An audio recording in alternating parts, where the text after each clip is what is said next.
Samantala, inihain sa Senado ang panukalang ibaba sa 10 ang age of criminal liability dahil nasasangkot ang ilang menor de edad sa mga krimen.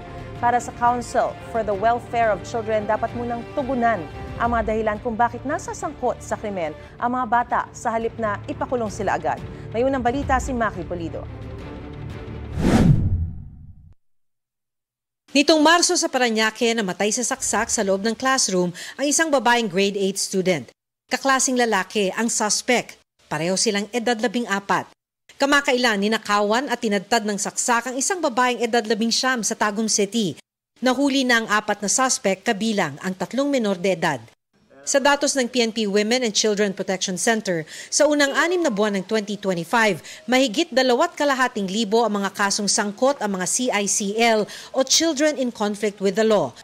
Sa ilalim ng Juvenile Justice and Welfare Act of 2006, ang mga kabataan edad 15 pababa walang criminal liability o hindi maaaring kasuhan o ikulong.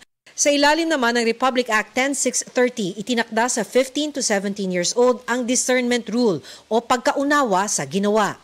Pero si Senador Robin Padilla naghain ng panukala para itakda na may criminal liability na rin ang batang 10 years old.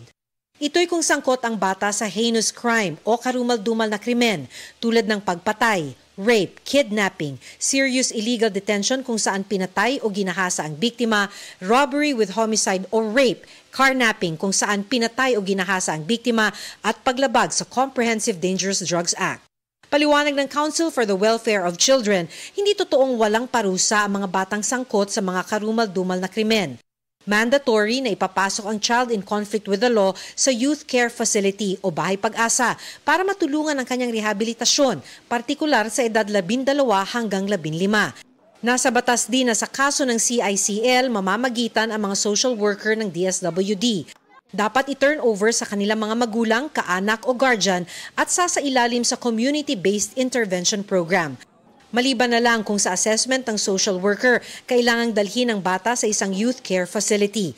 Korte ang magdedesisyon sa ihahaing petisyon ng DSWD para sa involuntary commitment ng bata na hindi bababa sa 1 taon. Paano pag hindi na naman nagbago? Ibabalik po siya ulit sa korte. Sasabihin ng korte dito, after ng 2 tsansa o mahigit pang tsansa ang binigay sa'yo, mukhang hindi ka talaga na-rehabilitate, doon po yung i-execute na po yung judgment ng court. So mali po na walang criminal liability, may proseso lang pong pinagdadaanan. Masyado raw simpleng pagtingin sa komplikadong problema ang pagbaba ng edad ng criminal liability. Hindi raw yan ang solusyon sa kalimitang ugat ng problema na matinding kahirapan at problema sa pamilya. We have to address poverty and underdevelopment. We have to support the family. Yung mga bata po na to, dahil po hindi pa buo ang isip nila, sila po ay biktima rin. Ang ilan sa mga nakausap namin, pabor sa panukala.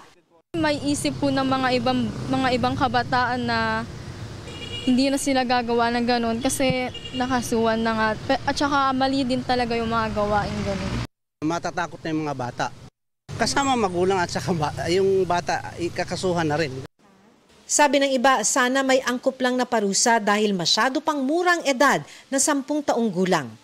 Pwede po yung nanay din or yung magulang, pero may proper punishment din po na pwedeng maibigay sa bata para mas matutukan and makorek pa po sila at that young age po.